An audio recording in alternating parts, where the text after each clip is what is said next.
welcome back to another episode of FitzRupee Cast featuring Dawn of War 2 Retribution. We've got a great one-on-one match here on Ashes of Typhon this evening, and we also have a very special co-caster.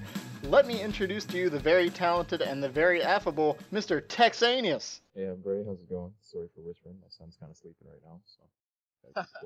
Always the family man, Tex. And, Yeah, man, before we get started, there's a story about you I like to tell. You're always such a good-natured player, and, like, the first time I ever played you, I know I've told you this. yeah, I remember that. You played against me with 5 Sluggish squads, and you just, I was so excited because I was like, oh man, this is the guy on the forums that's always talking about orcs who's going to kick my butt, and I just barely beat you, even though you still went 5 sluggers. I think I just somehow barely pulled it out. And you just laughed and said GG, and the next time we played, you just came in and you just smashed me. You were just like, heads up, I'm not doing 5 sluggers this time, so watch out. And it was just amusing to me, but I was happy to play like a, you know, a quote-unquote pro player that wasn't super serious and you know, generally kind of douchey. But, Yeah, well, I mean, that's the difference. A lot of people consider me pro at this, but I don't consider myself pro. I mean, I'm good at this, I obviously know that, but, I mean, at this point, I'm just doing it for fun, and back then I was doing it for fun too. It's nice to be good at something, but at the same rate, I get bored doing the same thing over and over, and just winning for the sake of winning sucks. You know, like I like to win with doing fun things, cool combinations. I mean, that's the kind of stuff I like in this game. So yeah, I remember not long ago you were actually just playing with the moniker, just play for fun, I suck. yeah, it worked out pretty well for me too, because I was playing Inquisitor. So I mean, when you've got the OP on your side, it's not too bad. But anyways, let's go ahead. Who are you facing off against here? Mostafa007, Chaos. You know what? Yeah, this guy's actually really, really good with this Chaos Lord. I don't know what it is about his style of play, but he's actually beat me the past 2 times that I played him. So when I saw his name come up, I knew I was facing a Chaos Lord, and I knew I was facing a good one. So I was actually kind of bummed when I got the Sork on this game, because I was like, man, Chaos Lord owns that guy. But turns out I was able to give him hell. What about the Chaos Lord versus Sorcerer matchup? Do you feel is in the Chaos Lord's favor? Yeah, I do. I feel it's in the Chaos Lord's favor. Just he's got the right tools, and more so, it's the tier 2 turnaround. Like, I mean, he can get blood crushers and use them really well, because the Corn worship is the best for blood crushers. And I think the thing that really changes this mirror is blood sacrifice, because you pull in, if you have plague marines, all you have to do is build plague marines in tier 2, and if you blood sacrifice, then you've got bloodletters, you got your plague marines, and no vehicle can escape that. So I think that's the big difference in the Chaos Mirror. All right. Well, let's go ahead and get started here. I'll count us off, and we'll be starting at 5 seconds. So on go, we'll go 3, 2, 1, go. 5, 6, 7, 8, 9. You good? 1 second ahead of you. I'm at 11, 12, 13. That's good. 14. Yeah, I think we're good on. All right. Yeah, 1 second, no big deal. Pretty solid. All right, so both of you getting the standard Chaos Space Marines right out of the gate. Yeah, well, I knew I was going to need it, because, I mean, heretics are just absolutely useless against the Chaos Lord, so. Yeah, you really need some sort of ranged firepower to kind of kite him around and keep him on his toes. Yeah, I mean, that's pretty unfortunate, too, because I like melee-oriented armies, but some heroes you just can't hack it, especially against a guy this good. Yeah, definitely. With the Chaos Lord's starting ability, of course, he can just shred through heretics and keep himself fit in top shape. Oh man, yeah, he's a beast. And I can already see myself. I remember what I was doing here. I was thinking I'm gonna try and hold the whole west side with most of my forces. I was gonna try and hold the east side with a Havoc, and try and time it up so I could defend my power and everything, and escape tier 1 with a light amount of units so that I could load up my Sork with war gear. But I completely failed at that. So. Now, most people, I feel like, send the majority of their forces over to the east side, where the contested BP and the power is. So you're deciding to try to... I can see your Sorcerer just ran right past the Chaos Lord, gonna try to get some BP bleed right there. I gave him a swing. I gave him a little love tap first, and then I decided there's no sense trying to chase him with that little pew sword. So, yeah, I'm definitely. I had my plan in place, I figured I could just kite all the way back to base, and stupid Chaos Lord actually picks off a model with a little pea shooter. Yeah, he's just constantly walking and pouring fire into those. Oh, and there he goes. I know, it's just ridiculous. So, anyway, at this point I realized that I could lose my power because he's got so much stuff right there. He's got the 2 squads of heretics. He pushed pretty much the opposite that you did and has that extra squad on the field. But you have a Havoc coming up, so you might be able to get there in time to really defend that. Yeah, I mean that was the whole idea, was to time up the Havoc to get it there, get the power down fast. But I need that second node to get the tier 2 faster, so that was the problem, is losing that node. But yeah, I really wanted to get out of tier 1 with just a 3-unit base.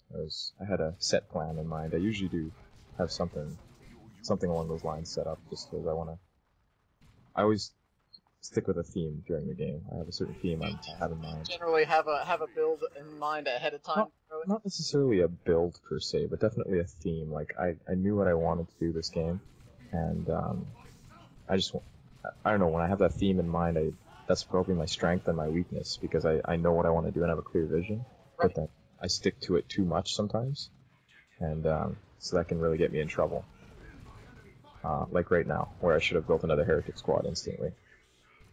But instead, you're really trying to keep your resources. Yeah, I want to try and keep my resources tight, and because I need a lot of war gear on my Sork in tier 2 is what I wanted to do, and get some Corn Marines, but none of that's working out right now.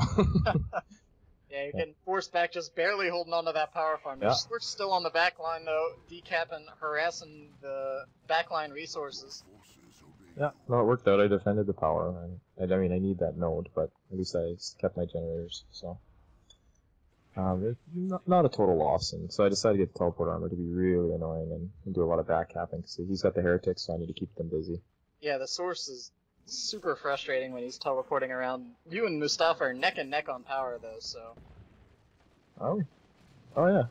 Except he's got way more wreck than me. Oh, that's right, because I built another squad, so I realized I wasn't going to get that second node, and so I realized I might as well just use the wreck instead of just let it float. Yeah, a lot of people tend to do that. A lot of people are trying to push tier 2 really fast, and they'll forget sometimes, if you've got all that wreck, it's sometimes better to bring that extra squad onto the field than just wait around for tier 2. Yeah, you might as well. Sorcerer getting very low right there, but it looks like he's going to make it out of there. Oh yeah, I got super lucky. Yeah, it looks like those Chaos Space Marines didn't get any swings in on the retreat, so... Yeah. Oh, and I got a model too, which was nice, so... Now, it looks like a couple of those heretics are in range, but that Havoc isn't firing right there. Yeah, I think they're just out of sight range, if I remember correctly. And that's why I brought my heretics upset, because the heretic sight range is humongous. So. Yeah, it's ridiculous. So they're getting forced off. Chaos Lord found 2 squads of Chaos Marines on the west side, decided he wasn't going to be able to deal with that. And really, this map is always a map of just kind of 2 completely separate fronts because of the way it's set up. Like, you really have to be kind of keeping track of which units are where, so you can send the right stuff to counter on the opposite sides of the map. Yeah, that's sort of exactly how I wanted to play this thing. Was I wanted to lock down one side with the Havoc, and then play the other side with everything I had, and really try and bleed the heretics. That was the whole idea. And I really committed to this battle. I wasn't sure how it was going to go, but actually went okay. Could melee down the heretics, but even when they're half health, they're just super dangerous still. Especially when they have that aspiring champion, it makes a big difference when fighting Chaos Space Marines, or Tax for that matter. And doesn't he give an extra 10% health or something to the squad? I don't know. I believe he does give a small health boost as well, and he does some pretty solid melee damage. Yeah, no doubt. That special attack too.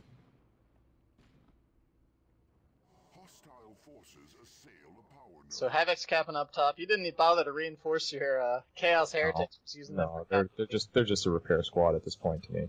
I don't really theme too much heretic play. I mean, I've done it sometimes, but they're just for invisibility, and they're just for repairing my dreadnoughts. Oh, the hug bot. And my little ambush here completely fails, but anyway. Yeah, trying to set up the Havoc squad there. I can see your invisibility right in front of the victory point. Yeah, I mean, whatever. I'm a little rusty, what can I say? Now, the Havocs won't fire until you tell them to, correct? So you could wait for him to get right up point blank on that Yep. BP, Yep. and then unload a full salvo right in their face.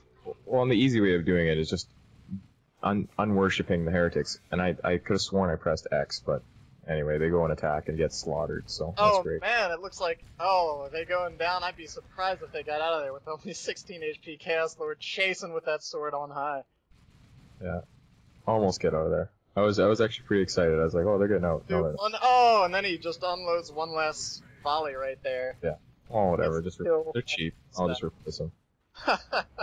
But no, that really set my order of operations out a bit. But that's okay. Just when you lose a lot of wreck from a squad or something like that, just skip some war gear. You know, it's the same thing in tier 1. If you lose your hero early, just skip generators.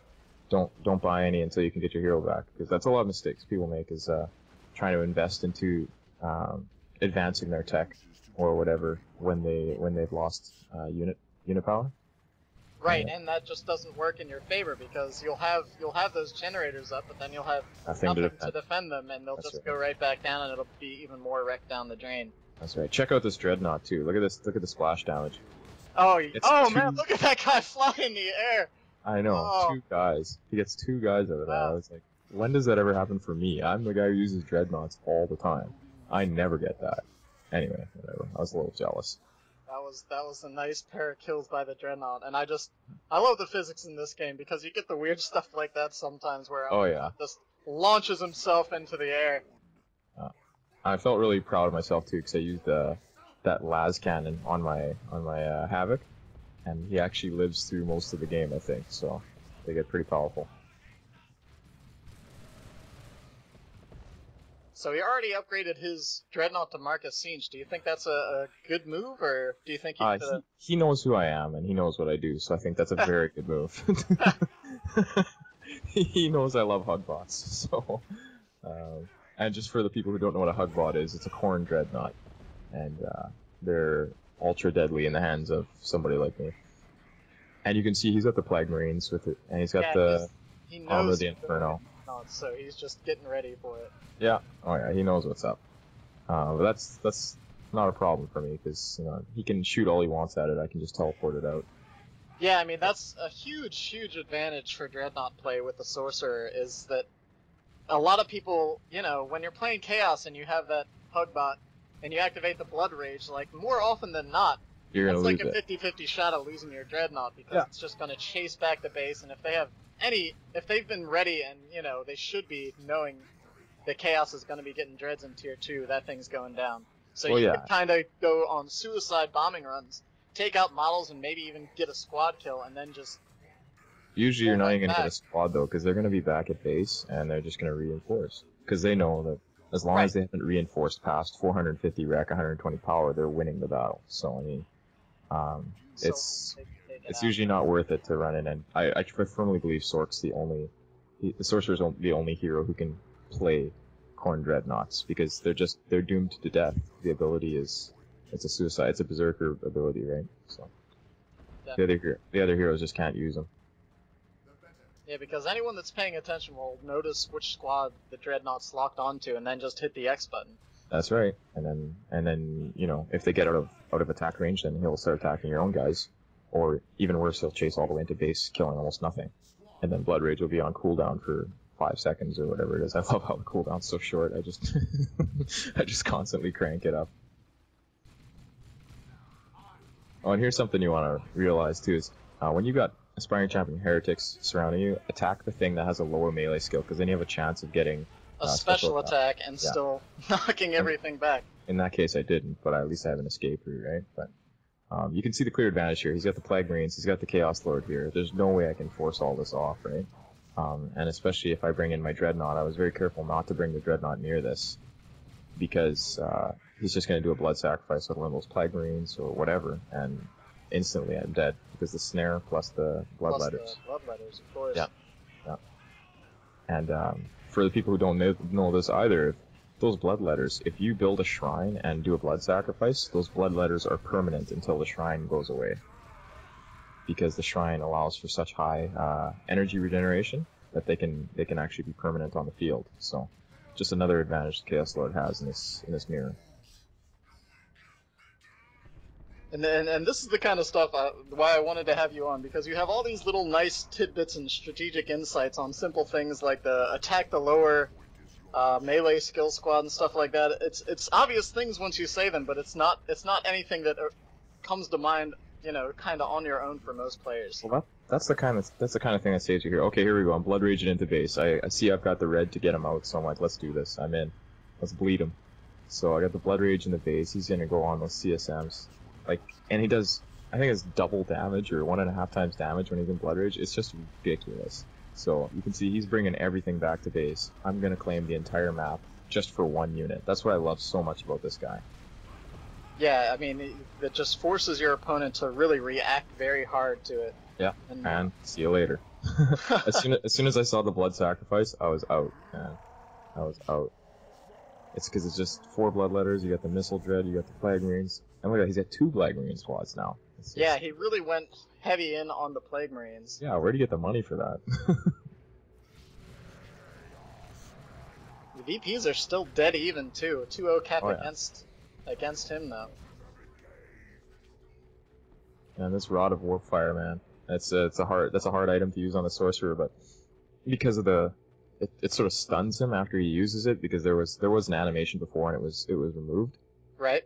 And so they gave it zero wind up, but in you have to actually pay for it because now it has a cooldown on it. So basically what happens is you get stuck in your position for about 3 or 4 seconds after you use it, but it is powerful if you get it in the right line. I mean, that much damage to Plague Marines is pretty impressive as it is. But yeah, look at that, and with the combination of all those siege bolters just shredding through some Plague Marines. Yeah, and those things are really hard to kill. And then furthermore, I mean, you can really rip into heretics, and Mostafa had 2 heretic squads, so I mean, that's really gonna help me with that. Lascan taking a couple shots. Looked like the Plague Marines homing in on it though and getting it unset up. Yeah. They always tie it up. I mean, look at that, heretic squad all died from exploding Oh plague. man. It's just no luck for me. No luck for me. But the whole squad goes down. Yeah, well, that's okay. I'll trade all this for 2 Plague Marine squads, no problem. Oh man, and the second one as well. Wow.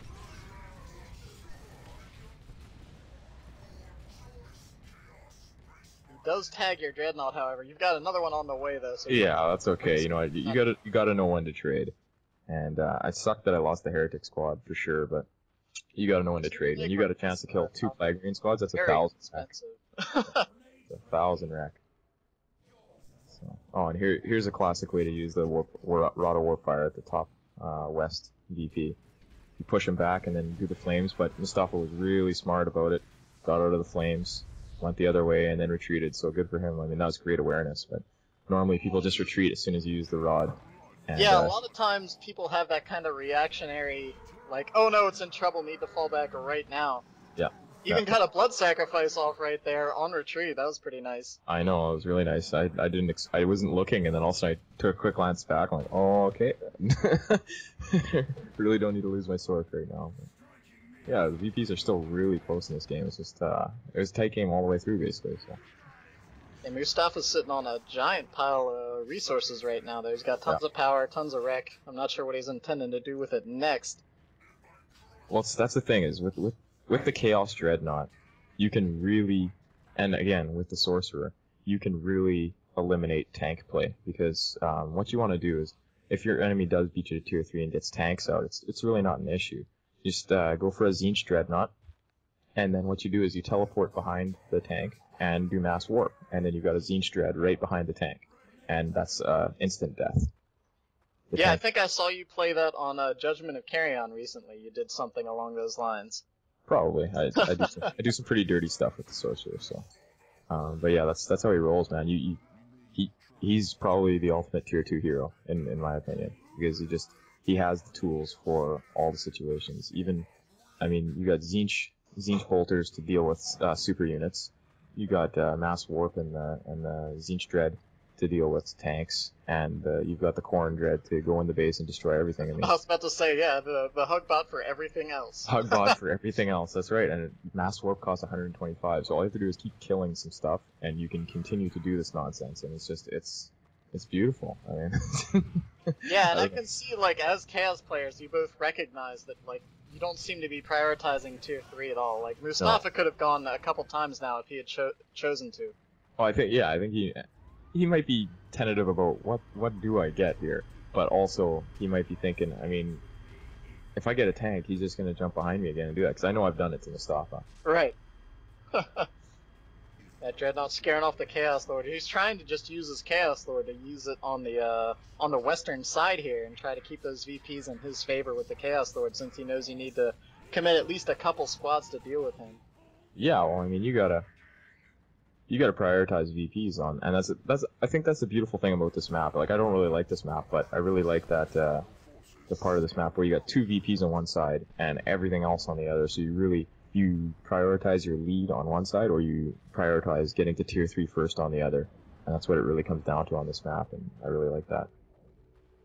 And I had another sweet heads-up mass teleport there too, where I just got that Dreadnought out of there. I caught that. It found itself behind 2 Dreadnoughts. Mostafa now has 2, one hug bot, 1 missile bot. And, yeah, come on, you know his hug bot ain't got nothing on mine. Yeah. Sorcerer finding himself in a bit of trouble, says no. Yeah, he's got to get out of there.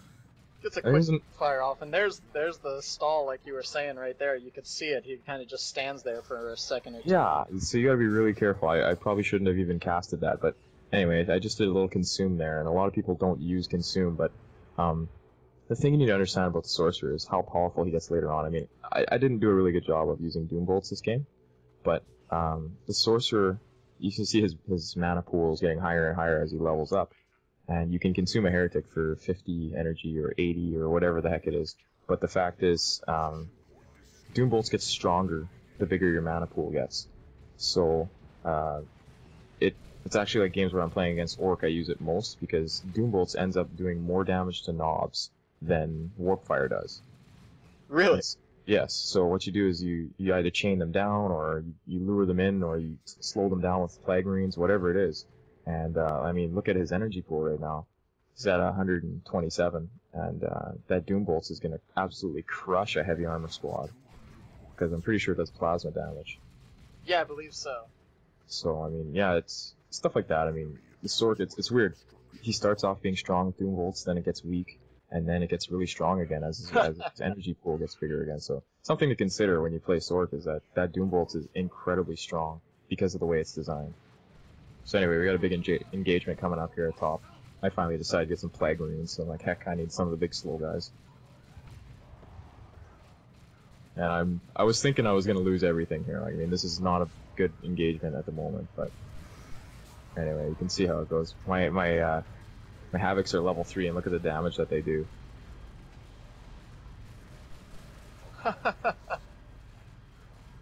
Bring in the Heretics. I swear, one Plague Marine explosion would kill all those Heretics. Man, and he lost his bot, taking lots of damage. That last cannon really helping out. Yeah, and I lured the Tzeentch Dread off of my Dread by just trying to cap there and just getting out of there, and bought me just a little bit of time, which it probably needed. Yeah, and as it's sitting there, you're just resetting up with the laser. Yeah, it just all those little plays make a big difference when you can maneuver someone into doing something small like that. Like, that's just it. I mean, I won't say it correctly, but I mean that's the that's the mind game that you play. And I lured him forward to try and strike down my Sorcerer. He only needed 2 swings, and I lured him forward. But now I've basically got him in a position where I can take this Dread, and then I can probably teleport out or whatever. And it's unfortunate that Corn Worship is just so damn good. Oh yeah, and there he goes. He can just escape, no problem. Makes him the same speed as that charging Dreadnought. Yeah, and I try worshipping this guy out here because I know the Plague Marines are coming, but I forgot there's an aspiring champion right beside him. So I'm surprised he didn't turn and attack those Heretics. He couldn't see them because of the whatever it is, the Veil of Darkness. Oh, that's right. I did see that go off. So, but at this point, I'm already thinking things are looking pretty decent for me. And, yeah, I took out lots of his stuff. He's still got 2 Plague Marine squads. Yeah, he repurchased the Plague Marines again. I mean, that's so much resources. It's scary. 1,000. The thing is, where his Plague Marines are only useful for dealing with your Dread, really, you've still got those 2 squads of Siege Marines that can just shred through just about everything. Yeah, and they're leveling up. I mean, these guys are just so strong, it's ridiculous. At level 4, I mean, they tear through a hero in maybe 2 seconds. And I think that's one of the huge things I like about Chaos, is they are very good at dealing with heroes. And heroes can be some of the most annoying things out there. The only hero that I really have problems with as Chaos is the Force Commander. I mean, he's just a gong show. But yeah, I think that's the reason a lot of people have kind of a gripe against Chaos, is because they have a lot of those just quick burst high damage output units like Siege Marines, where if you're not paying attention for a second or so, you lose a hero, you lose a squad, and then you just, oh, Chaos is OP. And yeah, well, and they also have damaged globals, right? I mean, all 3 of the heroes have globals that do direct damage, and it's not just, oh, you can augment your squad. It's, you can use this global and it'll kill something, and that's, I don't know, I think the Chaos globals are some of the best in the game. I know everybody says use your choppers is the best, but there's ways to avoid it. And I don't know. It's damn good. I shouldn't go on record as saying it's not, because people are gonna think, oh, warbands. But you know, it's not, in my opinion. Blood Sacrifice is one of the best globals in the game. No, to have a Bloodletter squad wherever you want on the field, and usually from time to time you can get it out there without them noticing the sacrifice, can make a huge difference. Yeah. Oh yeah.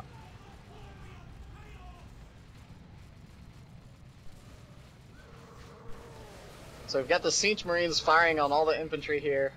Yeah, I wanted to dropping rockets on everything. I wanted to rip the heretics. Yeah, I got them pretty good there. There's that warp fire into warp fire there. It's too bad I didn't have well, what is it called again? And there's the more. And that's exactly what you do. You instantly worship the second you get the mass warp off, and it'll hide your dreadnoughts. But just barely saved its life that time. Yeah. No, it's too bad I didn't have the money for Icon of Tzeentch this game. I mean, I did at this point, but when you level up to about level 4, you typically have enough energy to use Icon of Tzeentch and all that nasty stuff, and things just get really ridiculous. Like, I mean, if you can level up your sorcerer, the things you can do are just they're so laughably cool. Chaos Lord goes down to the bolters on the hook out there. I know, when he's raged, those things do sick damage, man. But I think I'm going to lose this one, because I just used Mass Warp, so he's in there like a dirty shirt trying to kill stuff. Bleed him as much as he can. And this is the lure, right? He lured me off. He sort of had me. Low HP Dreadnought. Yeah, and I was like, you know what? I'm never going to hit that thing. I need to just kill Plague Marines. I'll never get that thing. It's like when you commit to killing a vehicle and you don't, that's 0 anything lost for your... That's right, and a lot of people do that. Then you can, especially Plague Marines, they're just so expensive to reinforce. He's now got 1 Plague Marine on both squads after that attack. Yeah, and that's something, just to talk about that too. I mean, if you're going to reinforce Plague Marines, you really need to know what you're using your Plague Marines for. If you're using them for meat shield, well then yeah, you got to bring them up to 3 models at least. But if you're using them for anti-vehicle, I mean, look at this. He's probably going to bring his Plague Marines up, or he was bringing his Plague Marines up to 4 models with his first 2 squads, and it's completely useless. I mean, what's the point? They're not doing any damage other than to vehicles, and they're just sort of meleeing stuff. You can easily retreat them and keep them alive. So don't bring them past 2 models, and you could even leave them at 1 if you're going to pay a good attention to them. There's absolutely no reason to go past 2 or 4, because it's just, what's the point, right? Definitely. And you can see the resource disparity between you and Mostafa. You're sitting on almost 1,000 wreck, and he's just struggling to reinforce members of his squads here. I wonder why. What's my population like? Oh man, I could totally be buying something right now. I guess it's all about the VPs at this point. Yeah, I mean, you've definitely got the VP advantage. You've pulled ahead a little bit here, and once you're down under 100 VPs, you really start stressing, like, oh man, I need to get the VPs. And you can see he's just using his Plague Marines to kind of draw fire while the second squad goes back there and and gets another decap. But it looks like if he doesn't fall back right now, these are gonna go down. 50 HP, it's gonna be tight. He gets away just as the Bloodletters teleport in and start pushing around some of these Siege Marines. But even at this point, I mean, you've got 2 level 4 squads of Siege Marines. You can just kite around. There's the GG from Mostafa. Yeah. Yeah, I think at this point he realizes he needed a concerted effort on the West to even hold this game where it is. And I mean, he's got it stalled for now, but it's not going to last long enough. But he knows exactly.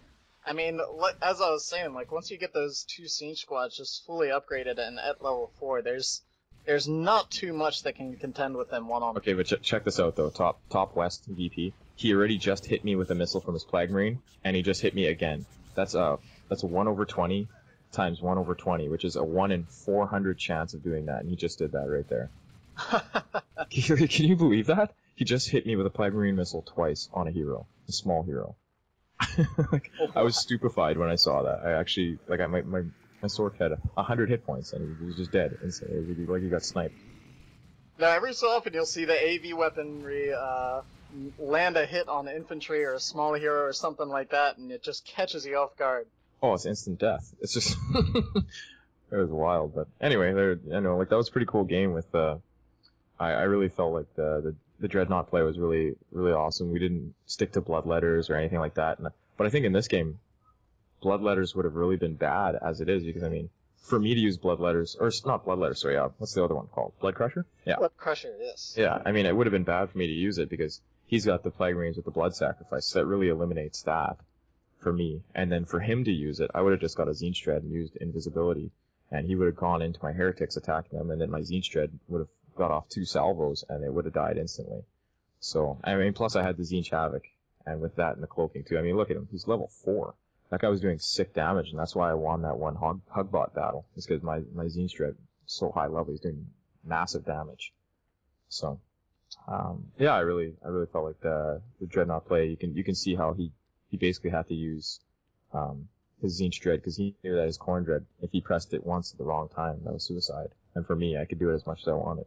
Yeah, and that was pretty much exactly what happened to his Corn Dread. Once it got a little bit too far back behind the lines, it was down, and you just kind of had Dreadnought advantage at that point. Oh yeah, definitely. And just the bleeding too. I mean, Mostafa, I think his big mistake was reinforcing too many Plague Marine models. I was bleeding him 55 wreck at a time. Well, I mean, and if you just consider the cost, I mean, you took out 2 full squads, and he built 2 more. I mean, that's 2,000 wreck just on Plague Marines, not even including how many he probably reinforced. So, I mean, that's just a huge bleed. And like I said, I mean, you can see the disparity. You're at the end of the game, you're at almost 1,400 right there. In tier 2.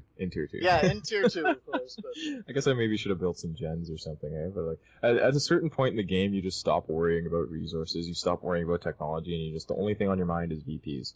And it shows, right? I mean, I had no idea that I had that much money. I was just like, damn, man, I gotta use what I got, and I gotta keep these VPs. But I mean, let's keep that fact of 2,000 wreck. Let's keep that in our minds. Let's go to the score screen, and let's see how much the total requisition collected was. I mean, that's a huge. Yeah, I mean that's obviously a huge dent in just your overall pool. That, I mean, you're only going to have so much wreck per game. So if you look, I mean, I would say he probably spent a third of his resources just on Plague Marines. On Plague Marines, yeah. Because he was 75-31, and 2,000 spent just purchasing them, and then all that reinforcing. I mean, yeah, he had to have lost probably at least 10 Plague Marines throughout that he had reinforced. Oh yeah, easily. So I mean, that's pretty wild right there, just to consider how much money you spent on trying to counter. And how many of my dreads did he kill? 1, 2, maybe. Right. I mean, between the 2 of you had several dreads on the field. I think you both took out at least 1 or 2. Yeah. So, but anyway, man, that was really good to do a cast with you finally. I really appreciate it. Yeah, I know we've been trying to line this up forever, and I'm glad you came out. You always, like I said, you have good little strategical tidbits, and I know people love hearing that, and you're just a fun player to watch because, like you said, you do try to play fun builds, and you do try to kind of change up the game a little bit and see what you can do. Yeah, man. I mean, Noisy Elmo's my hero for sure. That guy's the ultimate version of me, except maybe I'm a little better. I don't know. We'll see. All right, well, thanks for coming out. Hope you guys enjoyed the game. This is Red-Rupee and Texaneous. I'll catch you guys next time.